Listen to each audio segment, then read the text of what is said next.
Welcome to the For the Love of the Game podcast with your hosts, Jefferson Belford and Brian Hernandez. How you doing, Brian? Man, I've seen some better days. Right now, sadly, just got the news, COVID positive. But as we talked about, Jeff, before the podcast, no better cure than some basketball talk. And I'm already starting to feel a little bit better. I'm ready for it. How you doing, Jeff? I'm doing amazing. Made a move. Feeling good. New location, new spot. Definitely there's some stuff we're going to work out with the sound and everything. So apologize in advance if it doesn't sound as crisp as we usually do. But I'm ready for this pod today.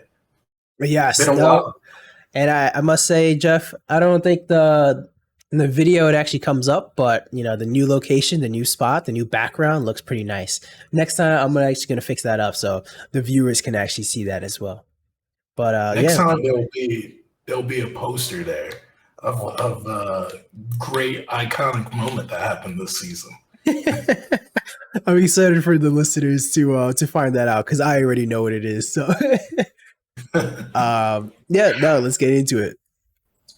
All right. So the topics that we're going to hit today is obviously the great Klay and Kyrie returns and the Ben Simmons drama as it continues, the Dame Lillard surgery and the PG-13 surgery, and lastly but not least, Cam Reddish to the Knicks dropped today.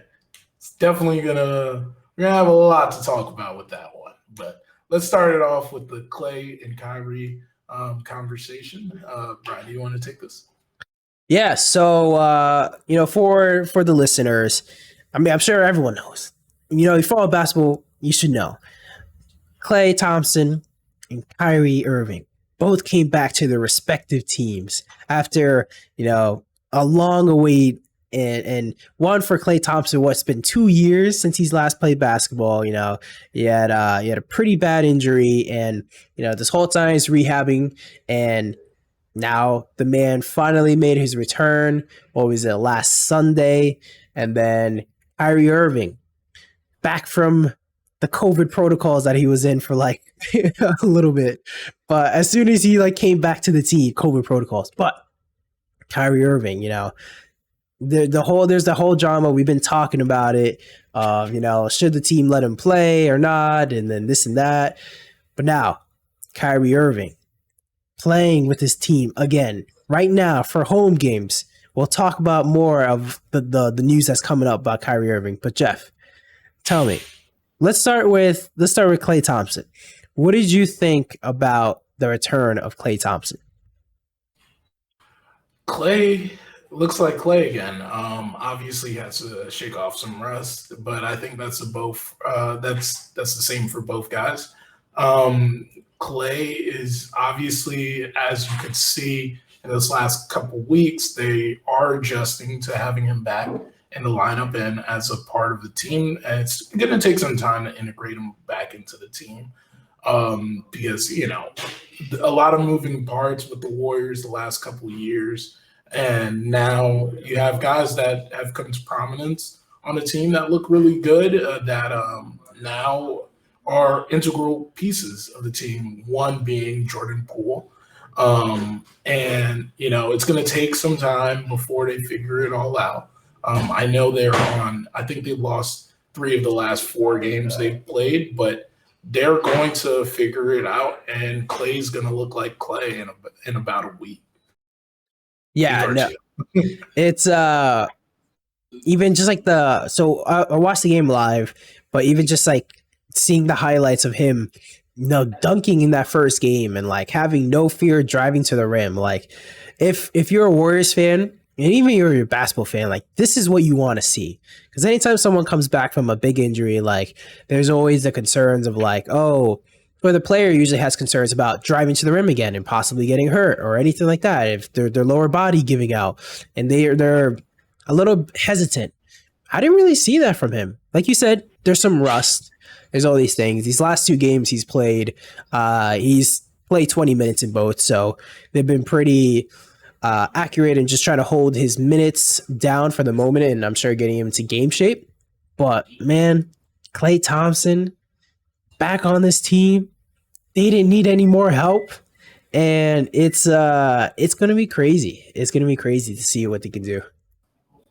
Yeah, so it's good to see the added punch for both teams. Obviously, both being like finals contenders at this point in the season. To get players like this back at this point in the season is going to prove to be very vital for their runs for the finals. As for they have differing ways of how they're handling this. Obviously, Klay, they are, like you said, managing his minutes. He is around like 20 minutes per game, but he's still able to been able to give them around 16 points per game, 3 rebounds, 2 assists, and making an impact on the game, even if it's not to the level of Klay Thompson's impact in the game. Yeah, no, it's Klay Thompson's fantastic. It's I'm so happy to see him back. We have to. I'm making this call right now. We have to get our boy Eric back on the pod. I need to get his thoughts on this future episode. But so Jeff, Kyrie, we've seen they're actually not really holding back his minutes. This man, like you say, playing flag football this whole season and all that. But hey, he's come back. He's in shape. His first game played 32 minutes. The next game played 40. Last night played 25. Like, the man's playing his minutes, and he's looking nice. Jeff, tell me, what do you think about Kyrie? Hey, Brian, come correct when you talk about that. That's the flag football MVP right there. Yeah, seeing him come back, I'll say this is the difference that I see between the two players, is that they both obviously are going to take some time getting back, but there's just something about Kyrie Irving that last year showed this, and this year, and this being actually the 1-year anniversary of when James Harden was traded to the Nets. Wow. It shows that just like at that time last year, Kyrie Irving, you could give him a year away from basketball. The guy still comes back the same player. Obviously, there's a few things with shot. His shot is going to take a little time to come back. But, guys, he's averaging around 32 minutes at this point in those 3 games. Around 18 points per game, 5 rebounds, 4 assists, 1 steal a game. And he's shooting around 45%, still pedestrian compared to Kyrie's career. But he looks like Kyrie Irving, even if it's a lesser version of what he truly is. But he still looks like Kyrie Irving when you see him on the court. And one thing I'll add is because of that, it's ultimately made the game a lot easier for the guys around him. Spacing's a little bit more optimal. A lot of the situations are concerns we were having about James Harden. I don't know. As humans, we like to think of things linearly and forget external factors. But the external factor in this case is James Harden did not have the space to be James Harden. And because of that, that affected his game. And now having someone like Kyrie back there to be another threat that when the defense decides to, collapse in on you, that there's someone on the corner, there's someone on the top of the key that could catch the ball and become a threat, And because of that, now there's 3 players on the team that could be a threat. And that's made the game infinitely easier for Harden when he's on the court with Kyrie Irving there. Yeah, it's the whole thing where everyone's been afraid of the Nets this whole time because, it's when you verse the Nets, it's pretty much pick your poison. Like, how would you like to lose this game? You want to lose it by Kyrie? You want to lose by James Harden? KD? Huh? You're a choice right there. It's crazy. And it's crazy to see, these 2 teams, the Warriors and the Nets, top teams in the NBA right now. Of course, they're not number 1s right now, but they're right there in the race. Top 5, both of them. And then they're both getting gigantic players Not just like a normal, like, oh, this guy's solid. Like, no, these guys are superstars. They're back on the team. It's pretty game changing, and it kind of shows like, all right, for the finals, these are the two teams to look out for. Definitely. And, interesting part about it is, like I said, beyond the added punch that both teams get by having these two players back, it just makes the team just feel happier, honestly. You saw the reception that Klay got when he came back, where his teammates all wore the number 11, and they were just happy to have him back. And in turn, obviously, when you're happier, you play ball a little bit better, right? So that's something to see. But another thing to keep in mind is there's been recent talks. Woj reported it yesterday.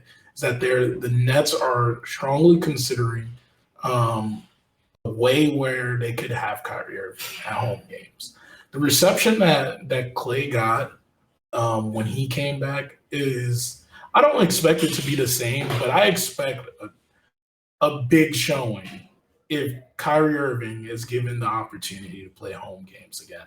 Because honestly, it took this time away from the game for Nets fans, and I feel that fans of the NBA to really realize that as much as there's always slander about Kyrie, he may make the wrong decisions in what he says or does, but the guy is quintessentially the heart and soul of the Brooklyn Nets. KD makes it run. He's the engine, but clearly Kyrie Irving is the heart of this team, and they play differently when he's around. You could see it through everyone that's around him, and you can see that through how they just delegate on the court how to play the game too. And he's teaching on the bench. That's something that I've been loving to see out of him, getting the ears of the young guys and expounding some of his knowledge to them. How do you see this impacting a player who we're already seeing doing extremely well off the bench for the Nets in Cam Thomas? So over the past couple of weeks, it's very interesting when you consider like how Nash decides to coach the team. Is that he really doesn't have set minutes for anyone. One day a role player could play 30 minutes. The next game he could get none. So I don't really think that this impacts him in any way greatly at this moment. What I do think is that it does give way to other younger guys that have that more complete package than a Cam Thomas, who is very offensively sound rather than have that defensive mindset. There's guys like Kessler Edwards that's on the team that last night showed the reason why he deserves minutes. He was able to make his point and prove his point and be impactful on both sides of the ball. Where you saw there was a point in the game where almost the game was essentially sealed, where I believe it was Bembry dived for the ball, then Blake dived for the ball, and then you got Kessler Edwards running the field, making sure that he's the one that's going to be the outlet to help out and score at that moment. So it's stuff like that you want to see out of the young guys. And you know that if they make mistakes, they have three great guys to learn from. Yeah. And I mean, like you're saying before too, of like, yeah, Kyrie being back makes the game easier for James Harden. I mean, it makes the game easier for everyone. And it's so crazy of like that there even is that the Nets even have another guy like that to go back to, like that's on this team. So, man, it's incredible. Basketball feels more whole than it did before, and overall, great time. Do you have anything else you want to touch on before we move on? You know what? Since we're talking about the Nets a little bit, I will say something. I do think that last night, we're talking about the Bulls-Nets game. Yeah. Definitely was a statement game for the guys. But one thing that I've been hearing the last day that I kind of want to dispel is there's a lot of talk about, well, the Bulls are coming off a back-to-back while playing the Nets. They didn't have four players that are part of their team. Caruso wasn't there. And honestly, I don't care. That's what I really want to say. Is because when you look at it, every team is going to be missing players. Clearly, the Nets had that. They clearly did not have Kyrie Irving for this over 30 games period. And they've been missing players. And the other two times that we played the Bulls, they played off of a back-to-back on the second leg of it. So I don't know. It's funny to see that on NBA Twitter. That's like one of the excuses, and that wasn't an excuse that I was making when the Nets were getting thoroughly beaten by the Bulls early in the year. Definitely, it's good to not get the season sweep from the Bulls as well, but we'll see what happens later in the season. Bulls will still be a factor in this, and I think they could very well hold that one seed for the rest of the season. Yeah, it's funny that you bring that up of like, Bulls fans and NBA Twitter is making excuses, but I mean, at the end of the day, the Nets looked really good last night. And yeah, the Bulls have been playing really well. Yeah, sure. Maybe when it comes playoff times, maybe the Bulls won't be completely healthy. Maybe this or that. Like, we never know. So at the end of the day, the Nets got the W. That's all that matters. Move on.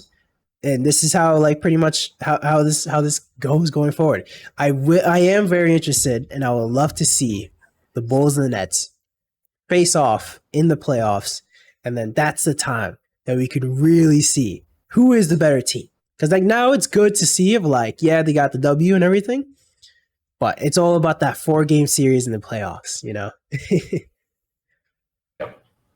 Actually, before we move on, you touched on it quickly.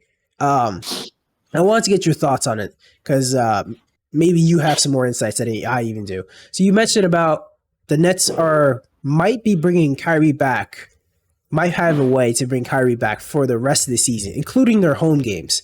Do you know exactly how this is happening? Because as we talked about before, New York has this thing where the New York home players aren't allowed to play play at home games, but like away players could and all that. Do you have any more insight on this? So, apparently, what is the stipulation around it is that it's kind of a tiered system with the fining. Is the Nets would first get a slap on the wrist, the first offense. Second offense would be $1,000 fine. Third offense would be a $2,000 fine, and then fourth offense to an infinite amount of offenses, they would pay $5,000 fines. So that does sound very, very a minor issue for an organization if they had to pay this. But there is also, I have seen some other stuff where they've said that the NBA would not allow for teams to comply in that, to break compliance in that sense. So there's that dilemma that's also there.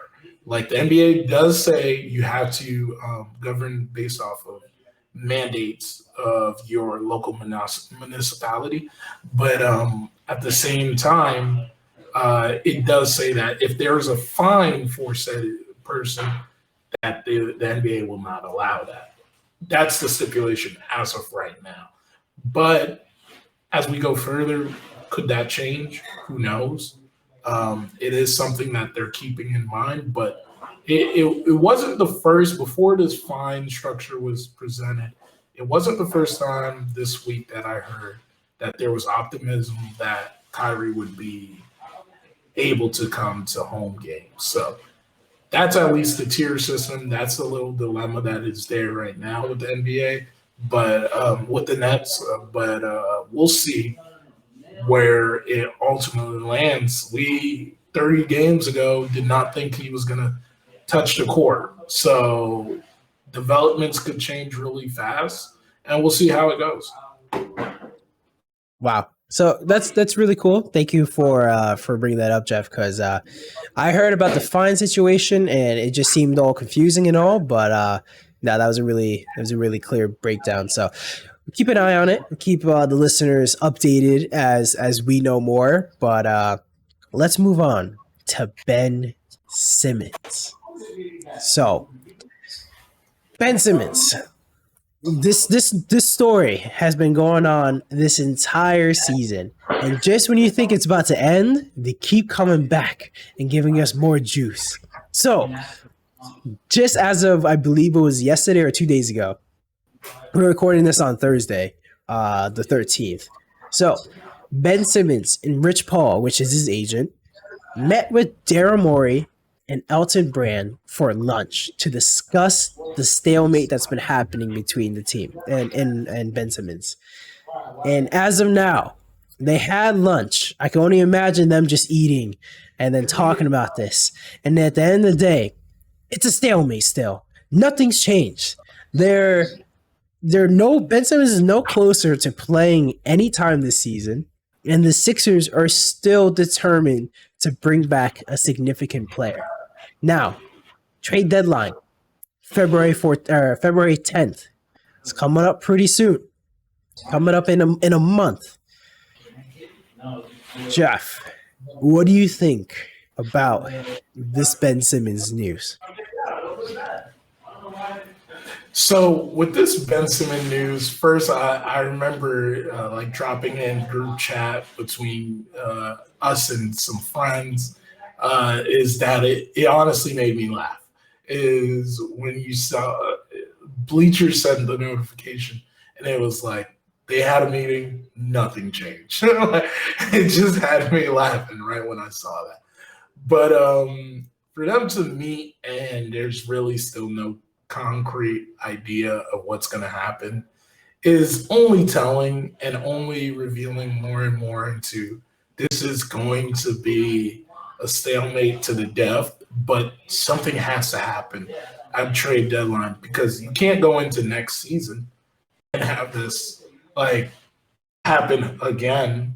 But at the same time, I don't think Ben Simmons, if he makes it past the trade deadline and stays a part of the Sixers, that he will just stay not playing. I think he will have to force himself to come back at that point. Because at that point, he has to realize there's nothing that I'm winning in this situation. I'm losing money, I'm not getting closer to the trade, and my value is going down.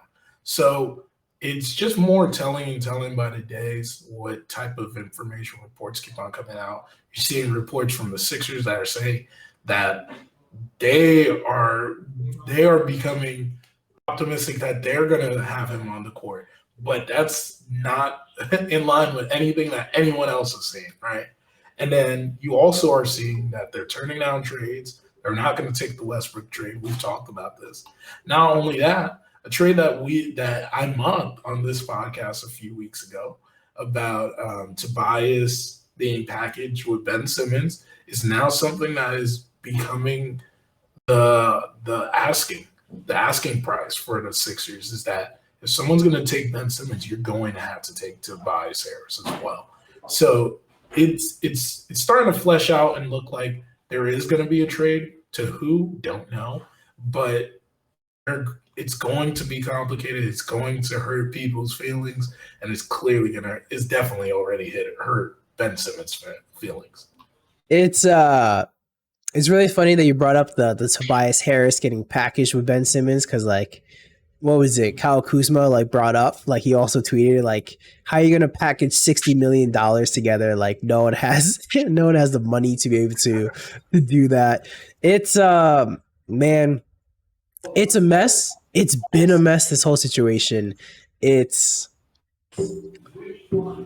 honestly funny. So something you brought up that I really thought that was interesting of what happens post deadline, because if this happens, that Ben Simmons is not traded by February 10th, I would imagine, like you said, like I kind of feel like he has to come back to the team because I saw there's a report as of December 31st, Ben Simmons has surpassed $10 million in fines for not playing this season. He's been fined $10 million. So if it happens that it comes to February 10th and he's not traded, he's just going to keep losing money and not play for his team. That doesn't really make too much sense. Like I would imagine he has to come back. The ridiculous part about that as well is that like the way how NBA contracts are structured is that 50% of your deal is given in the first few months of when you start the season. So he's lost a significant amount of money, and with the fines, in turn has turned into fines, is telling because he's going to come back into the season and get less than he deserves, or was deserving of when he got the contract. And now he's going to be upset and stuck in this situation where he doesn't want to be. And the best way to have handled this was to simply go on the court, prove it, and then get traded. Yeah. Or at least get in Daryl Morey's ear and tell him, hey, I know we don't see eye to eye, but I will prove to you that I still have some talent. I'll help the team during my time, but you help facilitate me to where I need to be. And that's how it will work, you know? And Daryl Morey has the choice to decide to say, you know, honestly, to hell with that. Honestly, he does have that choice. And if that was what is not being reported, and this is why Simmons is staging this, so to speak, coup on the team, like, okay, I could hear that. I could understand that a little bit, but to the point of where it's gotten, it's really, really, really immature. And like, it just spells that this is the guy, whoever trades for him, this is the guy you're going to get. A very immature guy that seems like he has I don't want to cast aspersions on the guy, but like he seems like he has a fragile ego in that sense, and that's not something you want to have out of your superstar on your team. I'm honestly kind of shocked that that Rich Paul still kind of has like a job right now of like one, all the mess with like Nerlens Noel in the past. This Rich Paul advising, or so we don't know exactly what's happened, but Rich Paul allowing Ben Simmons to do this, I have to imagine that in some part, Rich Paul is kind of like on Ben Simmons' side, like, yeah, don't play. And if that is the case, this man should not have a job because his client right now is losing so much money. Like you're saying, it looks so immature. Who's going to give something significant for Ben Simmons to do this? The one interesting thing I see about this, you mentioned like Ben Simmons is not playing. The longer he doesn't play, the longer his value, or the more his value goes down.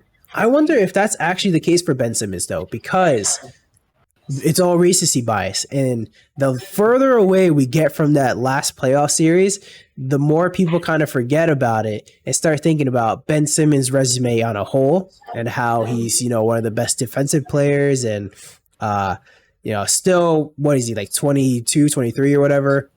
Like, one of the youngest players, extremely talented. There's something there. I wonder if the longer that we get away from that last playoff series, if people start forgetting more. And that actually brings his value maybe potentially higher than it was, especially this offseason where it was, people are talking about like CJ McCollum for Ben Simmons. Maybe.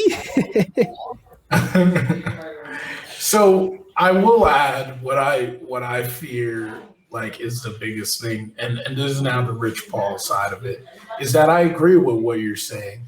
And we've had conversations a couple times now on the podcast about where Rich Paul has shown he has grossly unrepresented his players. And it sometimes in cases shows that he has no fiduciary responsibility to his players. The fact that he can potentially lose his clients millions of dollars because of his own negligence And he also is willing to have a player stake millions of dollars to not play while he could rather just do it in the most professional way where it's typically done in the NBA, where you just play and then you meet with the team, you have your agent iron out what needs to be done, but you're done with the team. And that's done for ages. It's been done for ages. For them to go to this level is just so, like I said, immature, unprofessional. And some of the reasons why some people in the agent pool don't respect Rich Paul. And it also shows what the likes of having a friend in good places or in high places like LeBron James could do for your career. And, I'm sick and tired of seeing this guy at Lakers games, seeing this guy going courtside at NBA games, seeing him at football games, like he's living his best life and he's just doing wrong to his players. Like, that's not the type of agent I want to see. And I don't know how any player seeing this continues to want to be represented by someone like that. Yeah, that is completely ridiculous. Man, who would have thought this far into the season, Ben Simmons still not playing, still nothing here. It's one of the topics we talked about probably the most on this pod. So let's not go any further, but definitely agree on everything that you're saying, Jeff. So next, though, let's talk about Damian Lillard is going to have abdominal surgery. So he's going to have abdominal surgery. It hasn't happened yet, but after he gets that surgery, he's going to be really reevaluated in 6 to 8 weeks. So the hope is, as of now, he's not going to be out for the rest of the season, but he is going to be out for that significant amount of time. Damian Lillard has been having a slump season. Jeff, what do you think about this news? It's really telling. He hasn't played to the standard of where you see Lillard. Obviously, if you look at the numbers, they're not trailing off to like where you typically see him. He was averaging around 24 points per game, 4 rebounds, 7 assists. It's not like he's having pedestrian numbers, right? Like if it flatlined it to like 7 points per game, obviously it would be more glaring. But obviously, that there's something that was off. The fact to hear that this injury has been lingering with him since he said in the Tokyo Olympics, and potentially even longer than that, is very, very telling of like the first pain tolerance that he has, because I don't know anyone that has had an abdominal pain that could just keep on playing a sport as strenuous as this. Because, just think about it. It's probably like a punch in the gut constantly every time you make a cut. So, kudos to him on that. But one thing I do want to say, and we've said that we don't think that he may get traded in this time. But it is the prerogative of Trailblazers to figure out it's time to blow this up, and it looks like it's time to blow this up, and it's time to find the best value we can for the guys that we have. If this is something that is going to continue to be an issue for him, how does this affect his trade value? I know there's teams that will want him, but what they will be willing to give up may be considerably less if they know that he has something nagging that could persist for years. Yeah, his trade value definitely drops. If he ends up being traded, I guess my thing is I still don't believe he's going to get traded. I feel like the Blazers are going to try to keep him as long as possible. It seems like Dame does want to keep staying for the and playing for the Blazers because it seems like he's going to get that super max contract and he's going to get so much money, and like it doesn't seem like he's going to move anytime soon. So personally, I wouldn't worry too much about it. It's just what I worry about is like you're, I mean, not worried, but like you're saying, it's super impressive that he's been playing this whole time, and like it's a slumping year. It's a slump year compared to his other seasons, but like, I mean, the guy's like you're saying, still putting up 24 points a game. This is actually his lowest scoring season since his third season, and his last season he was shooting 39% from three, and now he's shooting 32%. So you can see like his percentages and effectiveness is dropping off, but like, man, that guy can score, that guy can play, but with his team. And I mean, I feel like lame talking about like, oh, his legacy, like this is what he's going to be. He's going to be this guy that, you know, a fantastic scorer on top, maybe on the level of close to like Steph Curry and all this stuff. You know, his legacy, he's never going to have a championship. But I mean, at the end of the day, if he stays in Portland, he's not going to have a championship. And that's just that. It's a sad truth. Yeah. It's crazy, you know. Hopefully, speedy recovery. Hopefully, he can come back for the end of the season. What I did want to bring up. So I actually had this in the weekly roundup, but bring it up here because it's Portland. You said they might blow it up. They should blow it up. You said that Portland is actually open to trading Norm Powell now. And so maybe they might actually be looking to blow it up. They just signed Norman Powell to a 5-year, $90 million contract, and they're looking to trade him. And as of now, the suitors seem to be the Pelicans are interested in him. What do you think about that? First, I'll say about just the status of the state of the NBA. I know largely the salary cap is dictated upon the revenue of money that's being shared throughout the league, and TV deals play a big part into that. But consistently these last couple of years, you're seeing that disproportionate deals given to players just for the sake of it because they need to keep the player. And the market is just it doesn't make sense for the type of players that are getting this money. Norman Powell at a point did seem like the type of guy that should get paid, but 5 years, $90 million. That's Joe Harris, guys like Joe Harris got less, Duncan Robinson got less, or either Duncan Robinson got the same amount. Yeah, but all of those guys, I think they could have took a tick down on what they were getting paid on those contracts. But it's just where the market is now, and that's the going rate for guys that are fringe starters or starter level, or they're a role player. And it does handicap these teams to do what they need to do.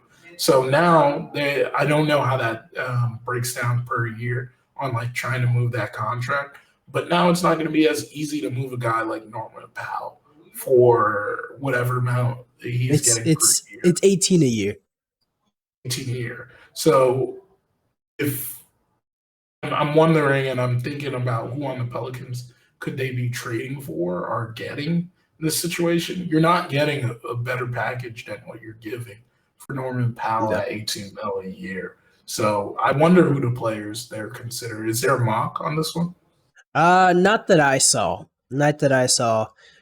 I mean, off the top of my head, I honestly don't even know the Pelicans roster a whole lot. I mean, they traded a ton of guys in the off season.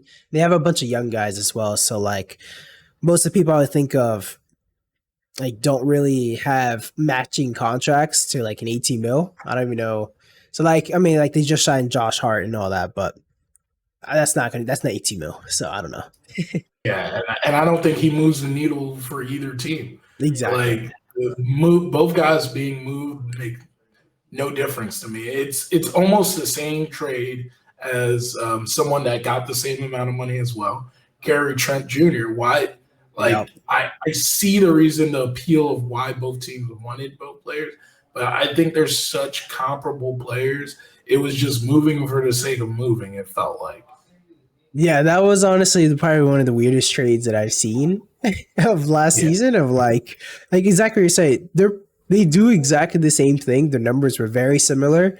They're like you're saying, they're very similar players, and yet they got traded for each other, and it doesn't really make sense. And now you see the Blazers are trying to move away from Norm. Um, I guess in that situation it might be like the grass is greener on the other side kind of thing, but like that's kind of funny. So yeah, the Blazers are a mess. They don't really have too much. I feel bad for Dame, but hopefully he comes back. Do you have anything else you want to touch on before we move on to the next topic? No, I am good on that one. Cool. So another sad news, man. Like these players, great players, are getting injured. But one, Paul George has actually been injured for a decent amount of while. I actually just realized I don't have his exact injury. Do you know what his Paul George's injury is exactly? I believe it's a torn labrum. Oh no, actually it's the elbow. Yes, I believe he had the torn labrum before. So, but it's an elbow injury. Yes, the elbow injury. So this is sad for me because I have Paul George on my fantasy team. But Paul George potentially out for the rest of the season. And following this, it seems like the Clippers are also potentially going to blow this up, because now on the market for the Clippers, they're already shopping Marcus Morris and the other vets on the team. What do you think about this, Jeff? It sucks because with Kawhi already out from last season, it gave way to Paul George having a moment to prove to people that I'm still Paul George, and he was having an outstanding season in this first half of the season. He was averaging around 25 points, 7 rebounds, 6 assists, 2 steals a game. Shooting 42% from the field, not too great, but 32% from the 3-point, and then 88% from free throw, right? So he was having a pretty good season for Paul George standard, right? So it definitely I feel bad for the guy, put it as that. It's like he was really in prime to show that this team could still contend, even with Kawhi not being here. And then just like as we were talking about the Klay and Kyrie returning, getting that added punch as a contender would revitalize them and then push them up the seeding and the playoff push after All-Star game. But right now, it just doesn't look too good for them. And then now going into what this means for the Clippers, man, honestly, we got to look back at the 2019 free agency and then, really assess who was winners and losers in that free agency. And it's starting to look like the Clippers might have been the biggest losers and the players and the teams that pulled star talent. And I think it's still too early to say they won't win a championship or make it to a championship because we just don't know what type of Kawhi we get back. But it's starting to look like this is not what they envisioned. And I always remembered when that push happened during that year when the Nets got AD Kyrie, Clippers got Kawhi and Paul George. Then you got LeBron going to the Lakers. And then the next summer, like it was the weapons or the weapons race, right? That's what it felt like. Is there was 4 teams that stacked up themselves and gave up their futures. Those were the 3. The last team was the Bucks. And at that time I said, for each one of these teams, if they're not even able to touch a finals, they're going to deem it as a failure. And it's going to suck because each one of them deservedly could be a champion, right? And right now we already seen the Lakers and Bucks got it done. The Nets are coming into the fold, But now it's starting to look like the Clippers is going to be the loser out of those four teams that staked their whole future, got star power, and now look at them right now. Yeah, it's sad. I mean, I wouldn't like at the time. Hey, if I can stake my entire future on Paul George and Kawhi, I probably would have done it too. Like, you can't, tell their front office and say like what they did was the wrong thing. The problem is, as you see at the end of the day, this injury problem is pretty massive for them.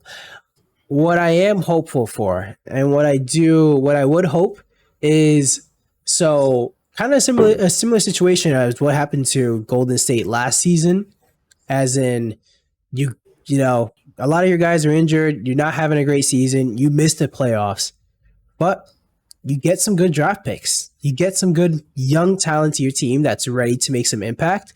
So now when your star players come back, you're not actually missing out too much. You know what I just realized? I'm making this point. I don't even think they have the draft pick. Yeah. That's what I was just gonna say. Luckily, because of the step-in rules, like they have to have a trade either this year or the next year, right? But I don't think in either one of those situations, it's necessarily their pick. So they're at the mercy of another team.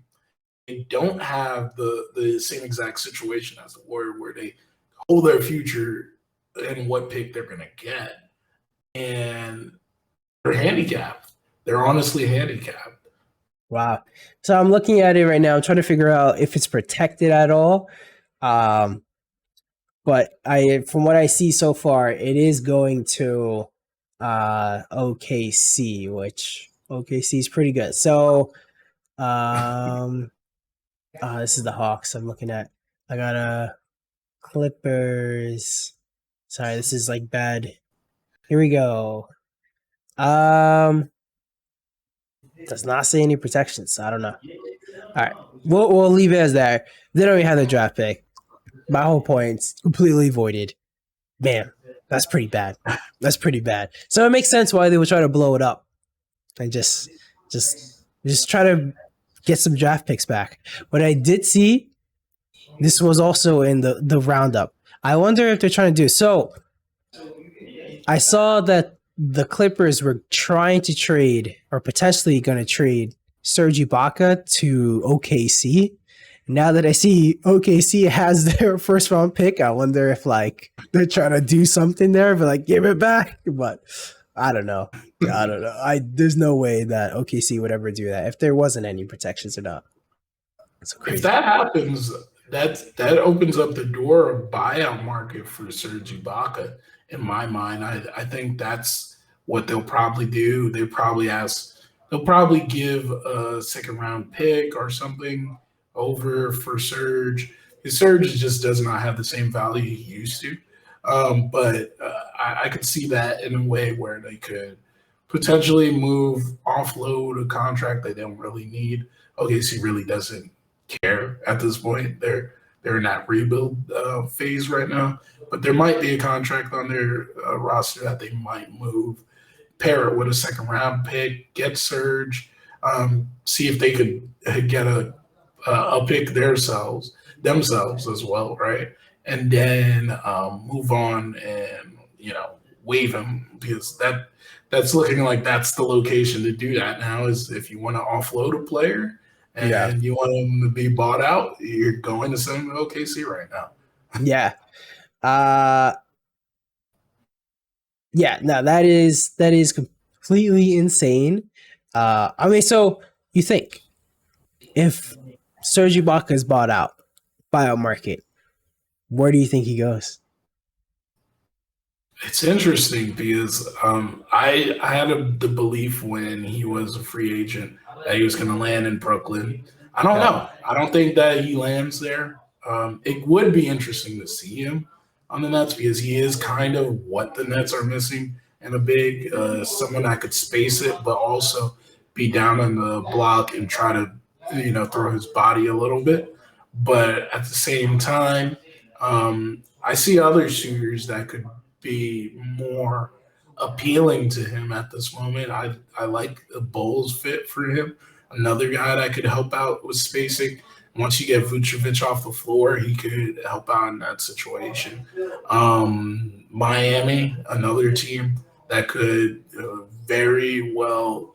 He fits the mode of the guys that are on Miami, and seeing him come off the bench behind Bam would fit as well in my mind too. So those are some suitors that I think would really appreciate having a guy like Serge at this point in his career and actually get the most out of him.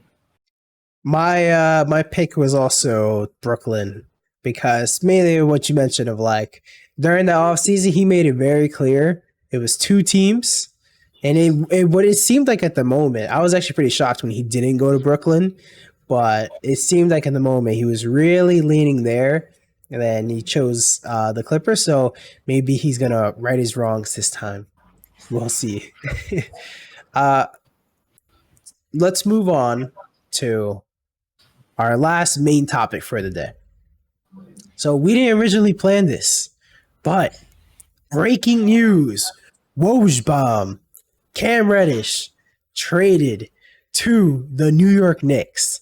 Now, the details of the trade are Kevin Knox and a Knicks first-round pick that's actually not theirs. It is Charlotte's first-round pick for this coming year, 2022. It is a top 18 protected pick. It's a heavily protected pick if it doesn't convert this year. So essentially, Charlotte has to miss the playoffs for 2 years in order for this pick to not convert. Charlotte's looking pretty decent, so this might actually convert this year, but it's just going to be a, top 18 or 19 to 29 or whatever, and 30. What the Knicks get back? They get back Cam Reddish. They get Solomon Hill. They get a net second round pick that the Hawks owned. Now, Jeff, what do you think about this trade?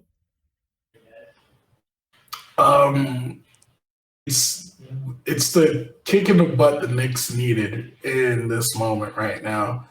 Getting that infusion of youth, talent. Very, when you look at it and you think about it, very low risk, but a very high reward if it pans out. And then you get to pair two guys that had chemistry in college together. And honestly, hot take, he might very well be the better player in about 5 years than RJ, because I always loved his talent. I, in the beginning of the season, thought that he was going to be emerging as a contender for most improved player. And then not only just that, let's think back about that Duke team. When they first assembled those three players, it was Cam Reddish that was thought of as the top recruit. Obviously, over time, we saw how that changed, but that just goes to show you there's value in his talent and there's something there. And I really do think that with the New York Knicks, he could flourish his game and have the opportunity to be a main scorer for that team.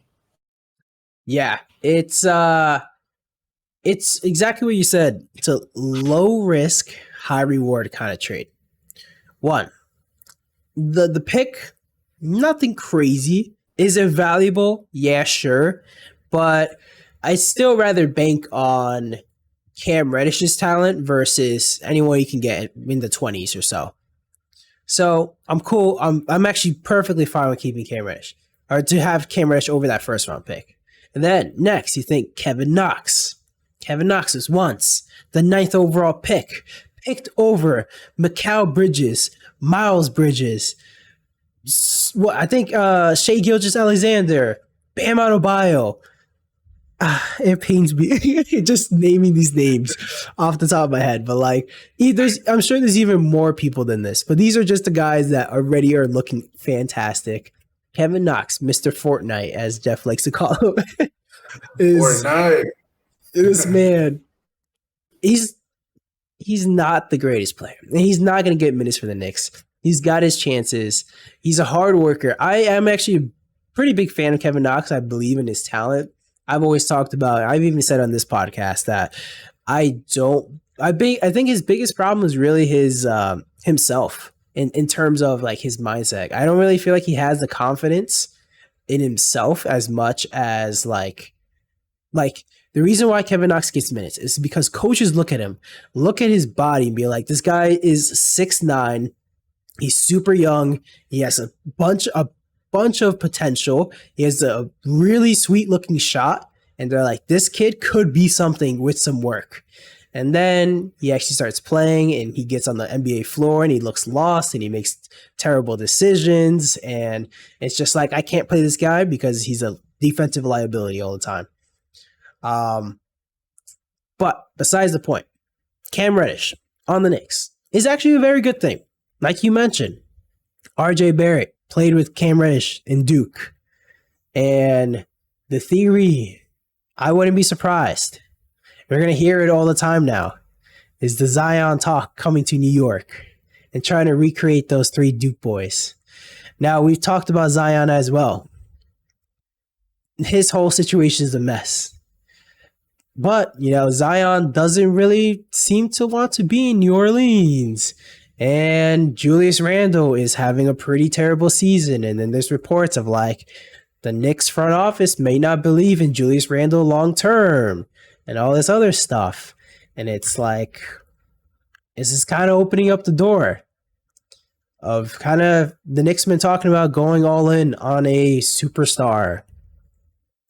We were thinking it's going to be Damian Lillard. We're thinking maybe it's going to be Karl-Anthony Towns. But with this kind of trade, Zion's probably going to be like number one thought this whole time, which is pretty crazy. What do you think about potentially bringing those 3 Duke boys back, but into New York? It's funny you bring that up because that was one of the questions I was going to ask you. Is that does this trade prove to be preemptive of that Julius Randle is gone? And based off of how you just responded, it's safe to say that you do believe that Julius Randle could be gone. Not saying that he will officially, something will come down, but who knows? There is a chance where he could be gone, right? Yeah. It's going to take a haul to get him because he and we know this. The NBA rule is made around stars staying where they were drafted. So even when he hits restricted free agency, it's going to be, you need to give him crazy amount of money for him to leave, right? Yeah. And I think Pelicans are willing to pay that, right? But not only is that a factor, we also have to factor in how the NBA is now. Like the NBA is a little weird in how player relationships, our player relations are handled. So players do the most is the best way to put it to get their own situation. We just talked about the Ben Simmons drama. Yeah. So Zion, honestly, I think I said it earlier this season, is that the Zion situation is starting to really smell like a little bit of an Uncle Dennis situation with Kawhi. And how much longer can the Pelicans take that before they're deciding, you know what, it's better off trading this guy? Yeah. And it gives way to me also thinking you have to assess as a team, what are we taking back? Zion is an amazing talent. He definitely is an amazing talent. But be careful what you wish for, is because you just don't know what he's willing to stake with another team. If he's already, based off of what we're hearing, the rumors about his family and how they're butting in on decision-making in this sense, what will he do in the center of New York City in the Big Apple? Like, it could be an issue. But pure talent, talking about talent, that is a good assembling of talent, and that's a young team that everybody will look at, and people will even decide, hey, this might be the team I want to be on, as players. Few things you touched on there that's super key. One, the whole money thing. It's like you said, the NBA is kind of tailored towards if a young player, a young star, wants to leave his team and forces a trade, he is going to get, or especially if he left in like free agency or anything like that, it's like it's night and day about how much money they would lose if they did that. What's interesting with the situation with like Zion is maybe he's actually one of the guys that's kind of like primed for that because, well, one, Zion's already a gigantic name and just talent. But now imagine that with endorsements. Like I would imagine he kind of make that money up pretty easily because, like, I mean, Julius Randle is on commercials, and Julius Randle was nothing before. If Julius Randle was on any other team, you would never see him on commercials. You never see him anywhere else. So I mean, I'm sure Zion's family's probably saying some of these things right now. Is this immediate thing? Probably not. I think it's definitely something to keep an eye on, especially if this RJ and Cam Reddish situation goes really well. If it starts going really well and you're seeing that pairing looking really nice, there's going to be some talks about like, oh, we want to build around these guys. Let's bring in their third best friend in here. And we all have them in one situation. You touched on Julius Randle. Man, it is so sad to see what is happening with Julius Randle right now. Just as of like a week ago, this man is straight up saying, F the fans, I don't care, or whatever. Or he's not saying I don't care. He's saying F the fans, like that's what I was talking about when I threw the thumbs down. Like thumbs down means shut up, shut the F up. And then his apology wasn't really like a really apology. Like he wasn't like apologetic about it. He was just like, yeah, that's what I said. And yeah, it was wrong, but that's that. Like, and then all this time, he's kind of in his press conferences, he's like, no, don't want to talk about it. And yet he's still this whole time has not really been apologetic. He's been like pouty on the court this entire time. And this is actually a big reason why like a lot of Knicks fans have been booing him, because if this man was giving the effort and like playing, like even if he's missing his shots, it's just this man is like not hustling at all. He's pouting. His body language looks terrible. So that's where like Knicks fans are kind of turning on him, because this is what we saw on that first year where we had Julius Randle and where everyone hated him, including myself. And then he turned that around last season and he looked fantastic. And then he's messing up again. I can see the team trading him. I think at first, in the beginning of the season, I kind of say like there's no way that was ever going to happen. Even if he played terrible, I don't think there's going to be any way. But like, I feel like things are moving around to like really, really potentially like, all right, Julius Randle is not the guy.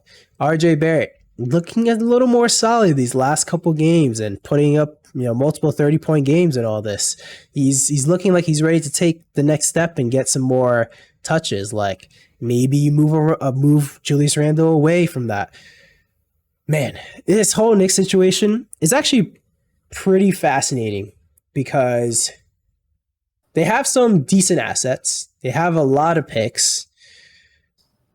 So getting someone like Zion isn't too far out of the reach. But like you said, your last point that I wanted to touch on is the talent of Zion. We all know is fantastic.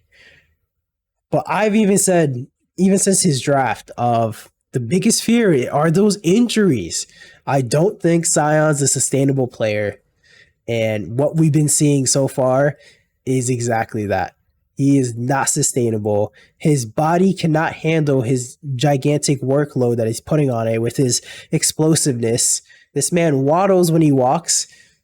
The more I talk about it, I don't want anything to do with it now.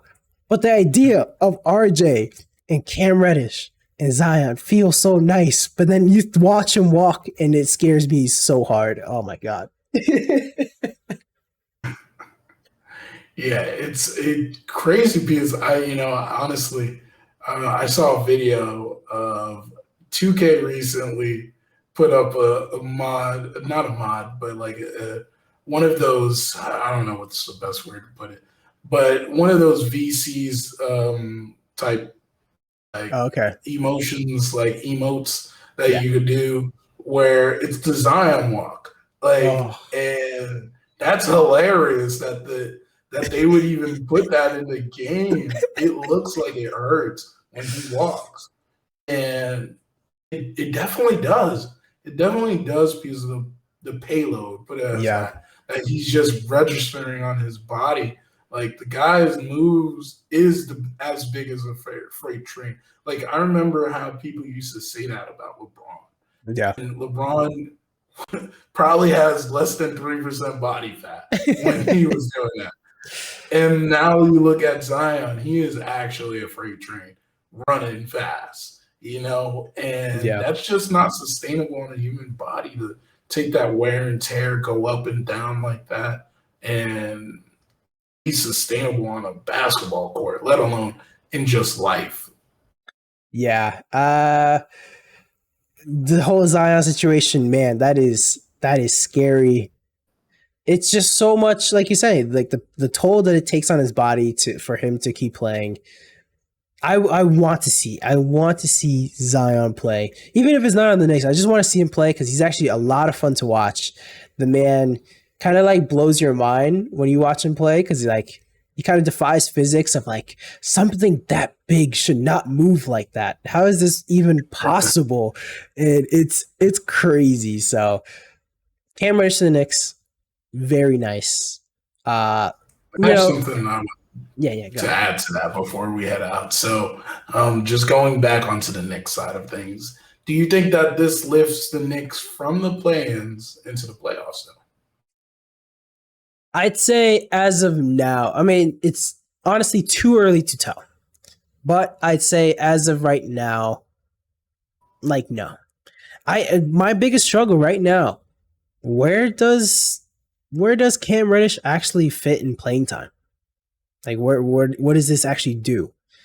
Because right now he's not taking Kevin Knox's minutes because Kevin Knox did not have any minutes. There's kind of no one else to really move out. And then you think about it, all right, when Kemba comes back, who gets out? When Derrick Rose comes back, who leaves this rotation? As of right now, this rotation's pretty set with a lot of guys that have been looking pretty fantastic. The only guy I can think that the Knicks would potentially like take some minutes from is their rookie Quentin Grimes, who's actually been looking fantastic for the Knicks. He's actually probably been aside from RJ, like the most exciting and brightest spot on the team because like this guy plays incredible defense as of right now, and his 3-point shooting is solid. It's just like, yeah, I would hate for them to take away that guy.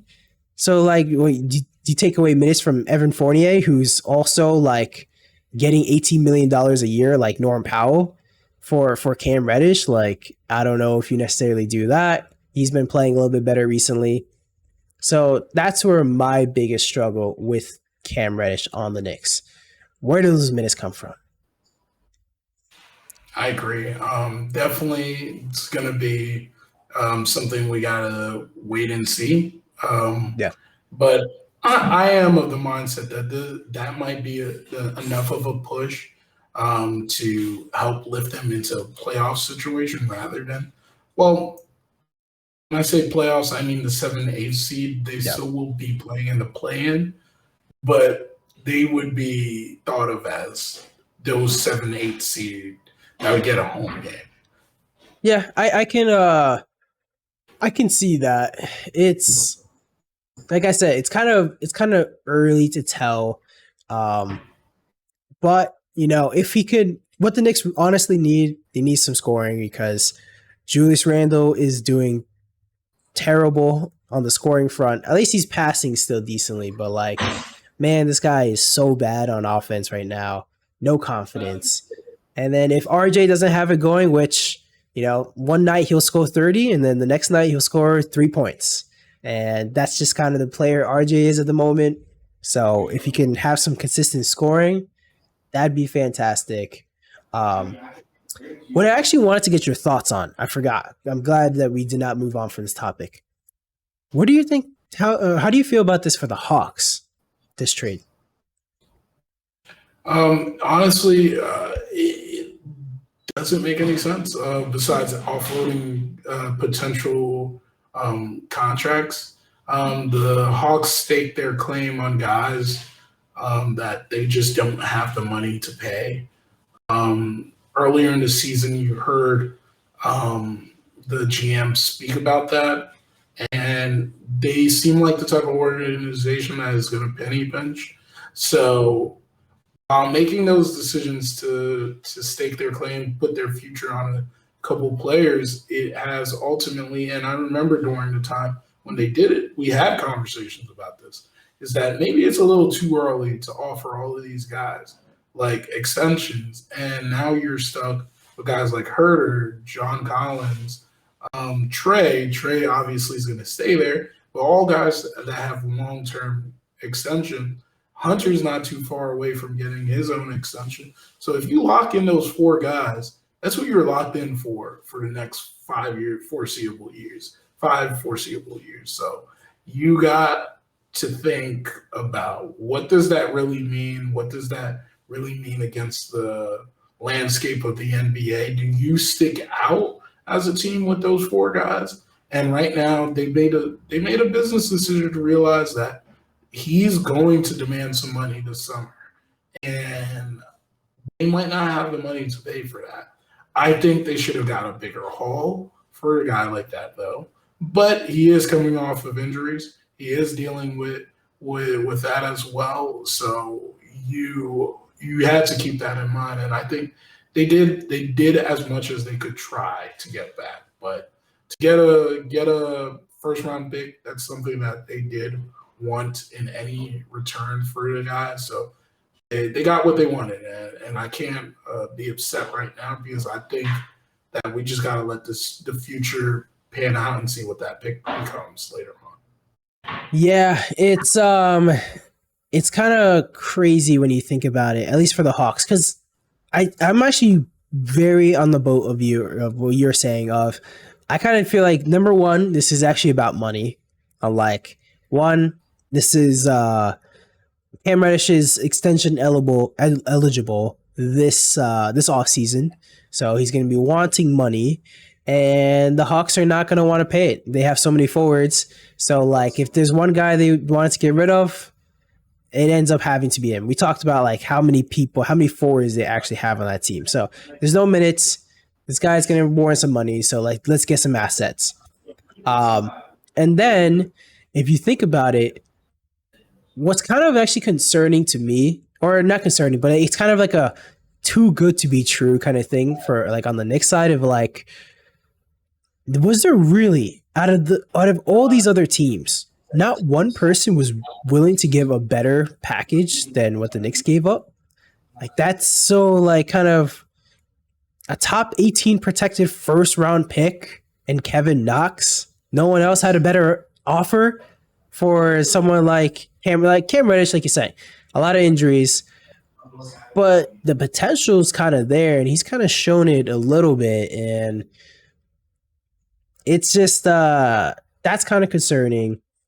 But the biggest thing I think for the Hawks is mainly what it seems like what they would believe is, one, a first round pick in a trade sounds a lot nicer than, Cam Reddish in a trade.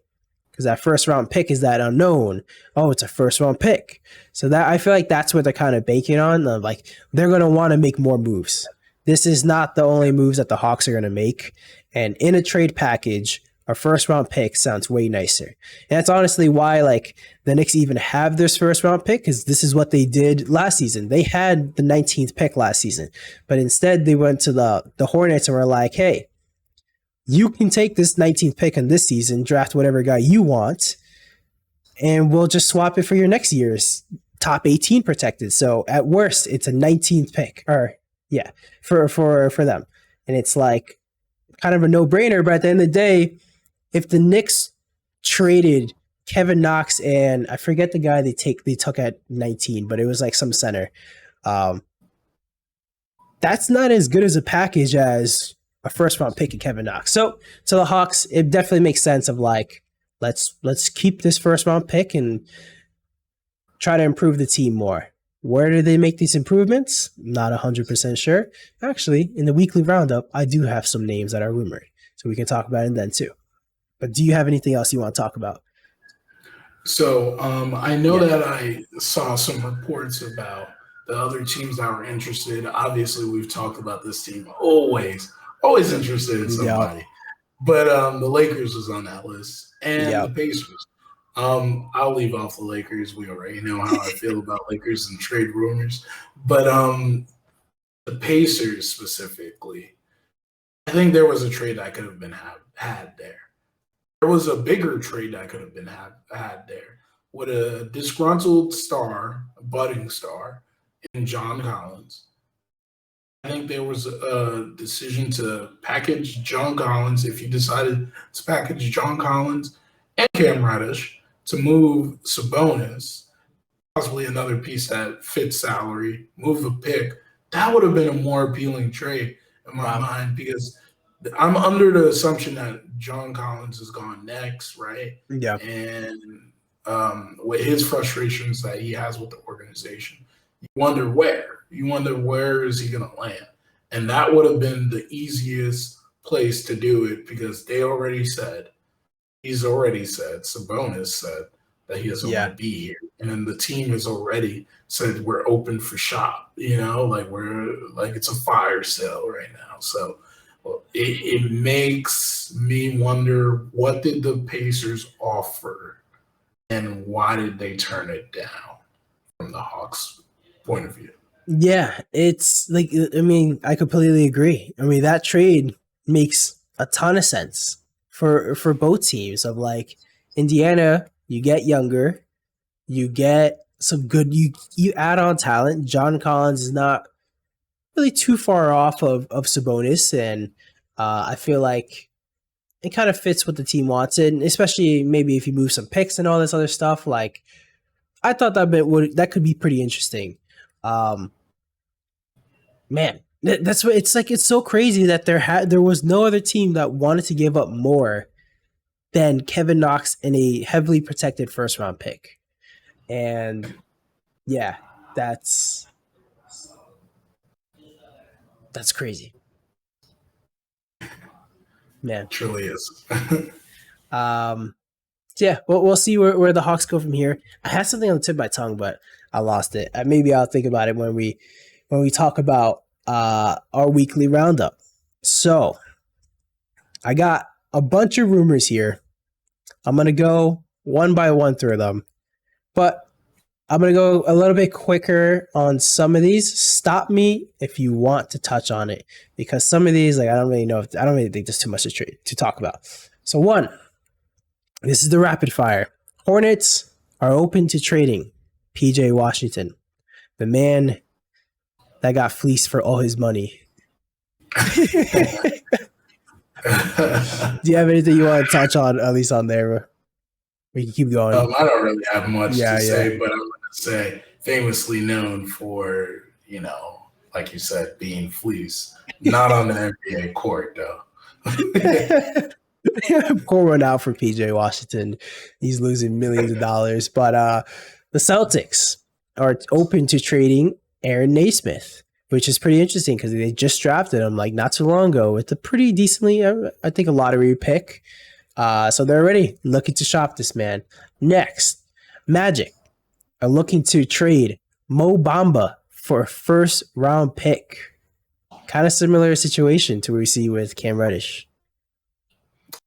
I think it's easy to say that that's not what's going to happen, unless if it's protected, as we just said about Cam Reddish. I don't see what value you're going to get back, and I don't think the whichever team that considers that is seeing Mo Bamba as a fixture in their team more than just being potentially a role player, and he does pretty well in that role.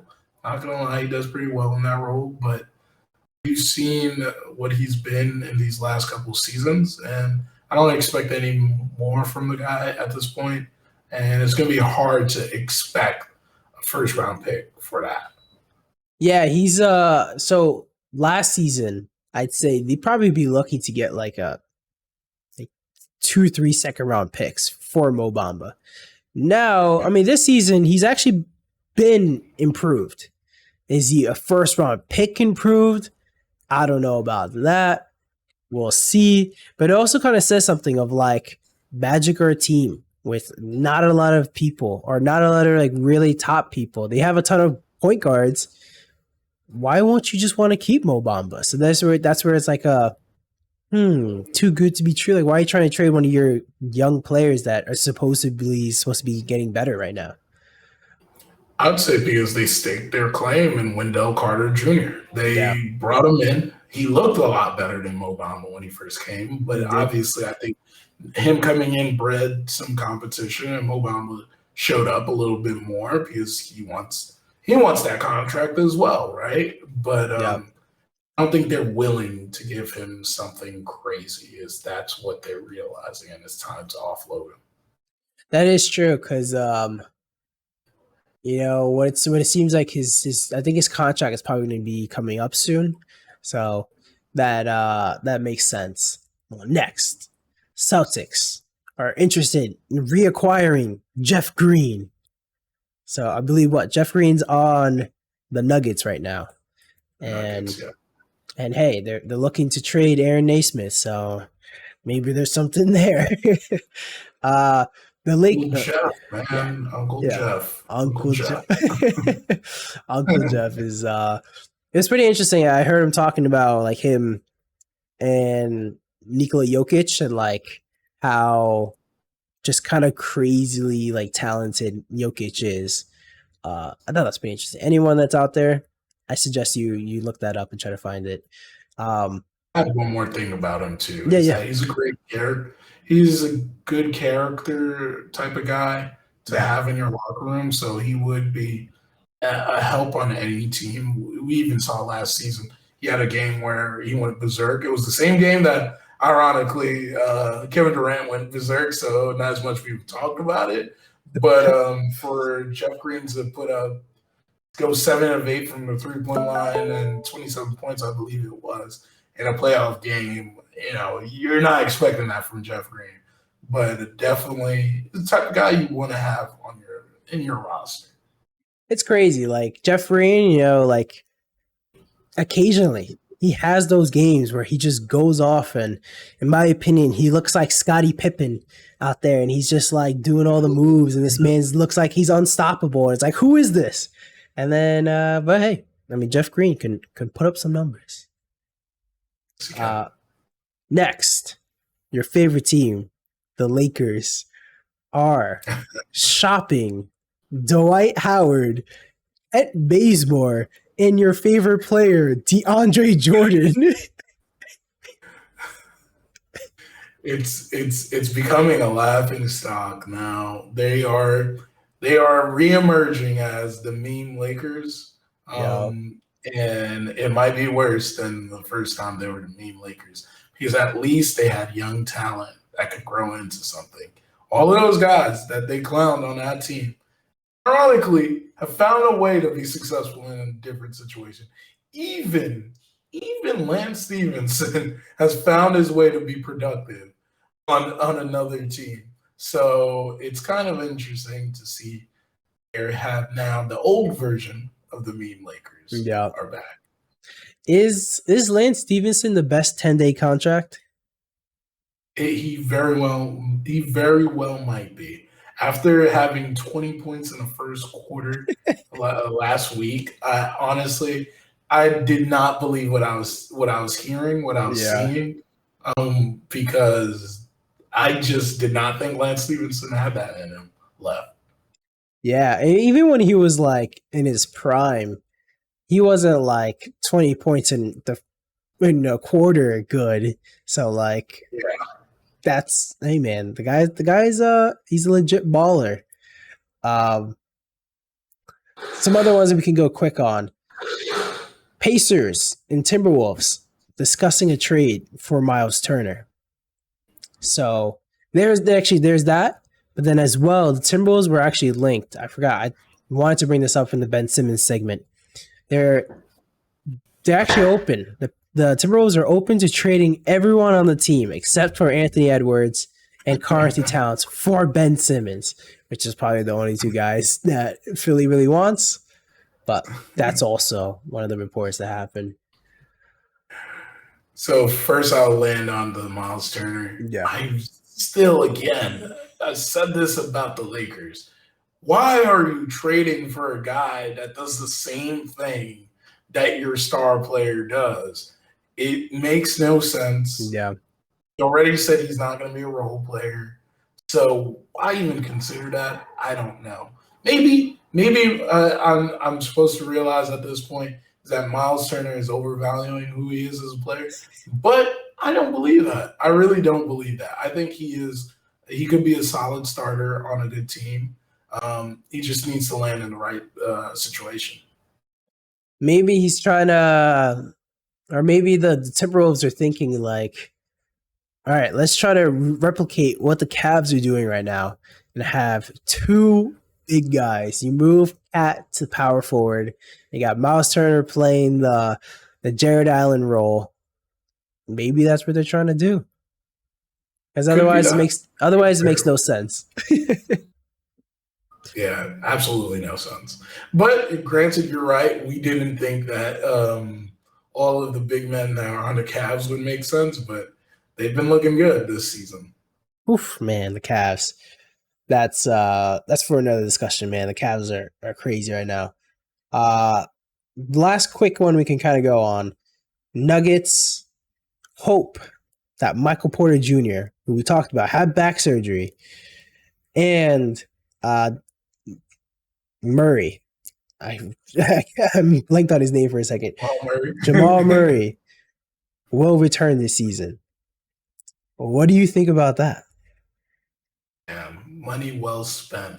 That's what I think about that. And I don't mean to sound messed up in that sense, but that's the first thing that comes to mind when I think about the whole situation there is, off of just the belief, the potential of what MPJ was going to be, it seemed like it made sense giving him that money. Yeah. And I thought it made sense at that time. But now we haven't seen him. And even if he comes back, we know this is going to be a lingering thing. Yeah. It's going to be part of his career. And now the Nuggets have to eat that contract unless they find someone. Honestly, I think it's safe to say stupid enough to pick up that contract. They are stuck with that contract and they have to figure it out. Jamal Murray, I'm a lot more optimistic about after an ACL, a torn ACL. I definitely think Jamal Murray comes back, be the same player that he is. But they go back to looking like the same team they were a few years again. And it sucks because that's what they thought. MPJ was going to come in and help fix being that third potential star on their team for. The MPJ kind of stuff really reminded me of our Zion conversation. But like, just think about it, just minimize it by like 40% of like MPJ. Fantastic player when he's healthy. That contract, like you were saying, we went on a previous conversation when this first happened, like it makes sense on paper if Michael Porter Jr. is healthy.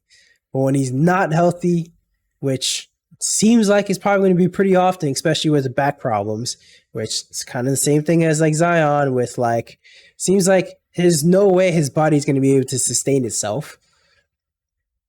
It doesn't necessarily make a whole lot of sense.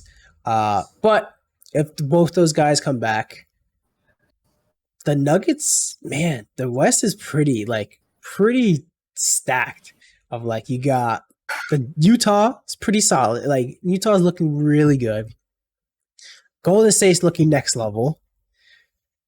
I would probably put the Nuggets like just a step under Golden State if they have all these guys and they're healthy. Like, man, that's Forgetting the Suns, man. and the Suns. Yeah, I'm forgetting the Suns. Maybe actually I'll put them on the level as the Suns. I'll leave it as that. Well, Suns are the best record in the NBA. I know. But I know what you mean. I mean, power ranking wise. That's how I would do it. I would have it like my quick power rankings would be like 1 is Golden or not Gold. Talking about power rankings on the West, so I'm just ignoring the East. But like power rankings on the West, for my thoughts would be like 1 is Golden State, and then 2A and 2B. If you have a healthy Nuggets, would be the Nuggets and Suns, and then you have 4 would be Utah. I kind of refute that. I would kind of move up. I'd move up the Grizzlies in my mind right now over the Jazz, and that's the only difference that I'd put there. Okay, I mean, the Grizzlies are like the hottest team in the NBA right now. John Morant's looking insane. I can't be mad at that. I hate under like rating. I feel like we always underrate Utah. Man, they're a pretty solid team. Pretty good team. Hey man, LeBron said it. I'm not going to repeat it, but it's common. It's like second nature to do that now. But they do have an amazing team. I like the upside of where the Grizzlies are. Yeah, the confidence that they carry themselves with, and they defend themselves pretty well. It's not just one player that anchors the defense. Yeah, which is the difference between those two teams. Man, the Grizzlies are something else right now. Last thing to bring up. Bol Bol. I don't think we actually got to talk about it because I think that happened during the episode that we had to miss. But Bol Bol trade to Detroit. So if I remember correctly, correct me if I'm wrong, but it was Bol Bol was getting traded to Detroit for like Rodney McGruder and like a second round pick or something like that. And now Bol Bol to Detroit no longer is going to happen. That trade has been voided. It's been voided. Why, you might ask? Because Bol Bol did not ask a physical. What do you think, Jeff? The guy cannot catch a break in his career. But what does this really spell for me in my mind? Honestly, this might be the best thing that happened to him in his career. And it's crazy that I say it, but I always think of one example of where I think this could be the best thing that could happen in his career is Robert Horry always tells this story about when he was potentially about to be traded to the San Antonio Spurs in, I believe, 94, 95, that span of time when he was on the Houston Rockets. And the trade was agreed upon, but it got voided for some reason. I think someone failed a physical as well. And that was like the wake-up call that he needed to figure out, like, what do I need to do to get to here and do what I need to do? And at that moment, he changed up a few things, and now he's considered Big Shot Bob. You know what I mean? Like, he really took that to heart that moment in his career. Obviously, a lot of players handle stuff a little bit differently. Yeah. But maybe this is the wake-up call that Bol Bol needs to figure out, what do I need to do to get some minutes? What do I need to do? It has to start off with stepping stones with this guy. Is figure out with his coaches, his team, because they're stuck with him now. They're stuck with him again, and it's going to be awkward. But because, you were just a week ago not a part of the team. So figuring out, what do I need to do to first get minutes is the first thing he has to ask. Then consistent minutes. Then how can I potentially be a guy in the main rotation? Then find out if he could get to the sixth man. The guy has the talent. He just doesn't have the body hard the defense to be on an NBA court right now. So prioritization to those two things, and if he does that, could really spell his game to be a little bit different. But I can't not consider the fact that his father had a very similar frame, and it may be very difficult to put on weight, but even guys like Kevin Durant find a way to put on some weight. Yeah. So figure that out and go from there. I like that. I like that you brought that up. That story. I really hope Bol Bol, has a turnaround like that, because remember, we've talked about it before. Of like, this guy has a ton of potential. He has a ton of potential. Everyone sees it. Some freak talent, but there's always kind of been like that health stuff, and look at the reason why he was drafted in the second round when he was supposed to be like a top 10 pick. Like, this guy should be really good, but there's like that physical problem that kind of made teams not want to draft him, and injuries and all this other stuff. So, hopefully, like you're saying, this is a turning point for him, and like you're saying, a blessing in disguise. But it would have been pretty fun to see Bol Bol in Detroit. It would have been pretty fun to see him with Cade. That would have been cool. Definitely, it would be fun to see him running the court with Cade. So, but apparently, it's not happening. Yeah, it's not meant to be. And so, I think, that is actually all I had for the weekly roundup. Oh man, Jeff, does it feel good to be back? Finally, it feels amazing to be back. It feels amazing to be back. It feels amazing to be in a new scenario, new city.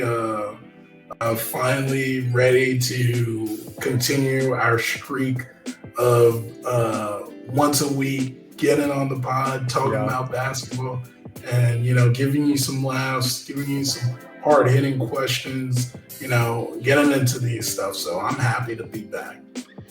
Yeah, man. It's like you said, like before, we're not really gonna miss like a lot of episodes, but when some certain life circumstances come up, like even right now, what the fuck, man, I have COVID right now, but I'm recording the podcast. I actually feel pretty good right now, so that's a good thing. But you improve. Yeah, exactly. Like I said, basketball is a cure. But like, we're not really gonna miss a lot of episodes unless it's something serious. But like, congrats, Jeff, on your new scenario, your new place. It's really awesome. But we're back. We're gonna be consistent. We're gonna kill it. Let us know your feedback, listeners. Let us know what you guys think. This is still, we've been doing some longer episodes. We're about an hour and 40 in right now. So let us know if you like the longer format. If you want it to be a little bit quicker, under an hour or so, we can make those changes. But yeah, and we really appreciate everyone listening. Jeff, do you have anything you want to say before you close off? No, that's it. I think we're done with this pod today. Word, man. Well, there's another good one. I hope everyone enjoyed. As always, follow Jeff on the For the Love of the Game podcast Twitter account. He's been killing it over there still. This man, we're getting our followers up. Give us a follow.